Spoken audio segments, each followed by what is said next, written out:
Hola, yo soy Sofi Y yo soy Juli. y este es nuestro video de la novena clase de competencias. Les vamos a hablar del capítulo 4 de las normas APA, el cual incluye los siguientes temas. Puntuación. Los espaciados se usan después de la coma, dos puntos, punto y coma, puntos que separen partes de una cita bibliográfica, los puntos en las iniciales de nombres propios y se inserta doble después de los signos de puntuación al final de una oración. No se puede usar después de puntos internos en abreviaturas, en etiquetas para ocultar la identidad del paciente. Ahora el punto, entonces siempre hay que usar el punto después de una oración y en las abreviaturas se usa cuando se mencionan las iniciales de los nombres, cuando hay etiquetas para ocultar la identidad de los pacientes, cuando hay abreviaturas latinas y cuando las abreviaturas se usan en las citas bibliográficas. No hay que hacer uso de los puntos cuando se hacen abreviaturas de los nombres de los estados, ni cuando se usan siglas y acrónimos. Tampoco hay que usarlas antes o después de las direcciones de los sitios de páginas de internet, ni en las abreviaturas de medidas del sistema métrico. En cuanto a la coma, hay que usar la coma entre las oraciones cuando se encuentran más de 3 elementos, para separar dos cláusulas independientes, para resaltar el año en citas referenciales y cuando se hace uso de los incisos. No hay que hacer uso de las comas antes de las conjunciones y o ni antes de abrir un paréntesis, ni tampoco cuando se quiere separar las partes de una medida. Nos encontramos con el punto y coma. Este se usa para una enumeración compleja. Esto quiere decir que es la separación de elementos en serie. Y también para la vinculación semántica. Esto quiere decir la separación de dos oraciones independientes. Luego nos encontramos los dos puntos. Estos sirven para demostrar proporciones. En referencias también son usados. Y en medio del lugar y la editorial. La oración introductoria y la explicación. Esta puede ser tanto independiente como dependiente.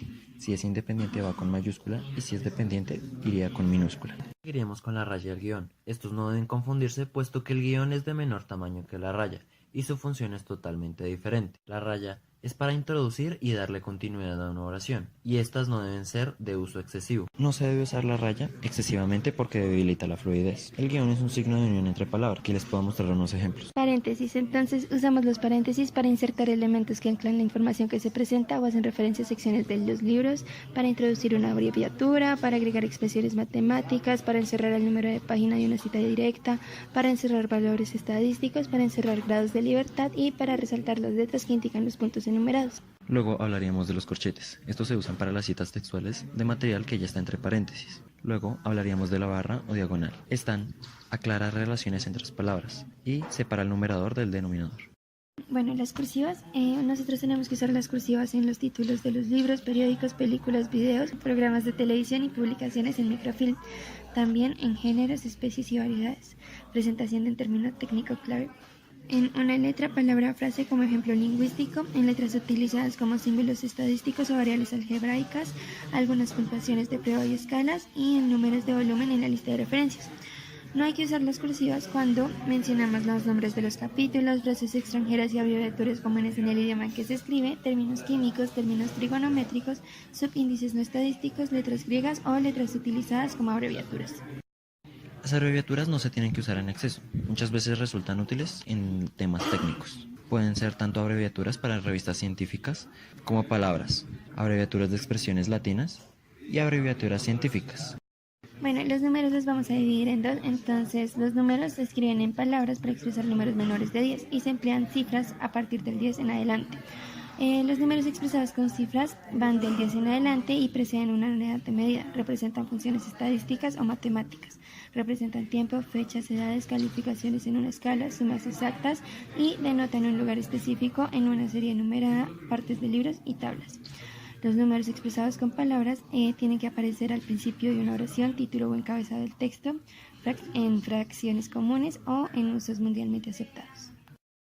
También hay ciertos casos en los que se pueden combinar las cifras con las palabras para expresar los números. Entonces, se pueden combinar las cifras y las palabras para expresar los números cuando hay cantidad que tiene sustantivos como millones, billones, trillones y cuatrillones, pero no aplican miles, por ejemplo, 140 millones. Los números ordinales, estos se tienen que tratar como si fueran cardinales, como se muestra en la imagen. También encontramos las fracciones decimales. En estas no se puede utilizar el cero antes de la fracción decimal cuando las estadísticas no pueden ser mayores de 1. Bueno, ahora los plurales. Entonces, a diferencia del inglés, en el español no hablamos de los números en plural. Por ejemplo, en inglés decimos fours and sixes, en español solo los 4 y los 6.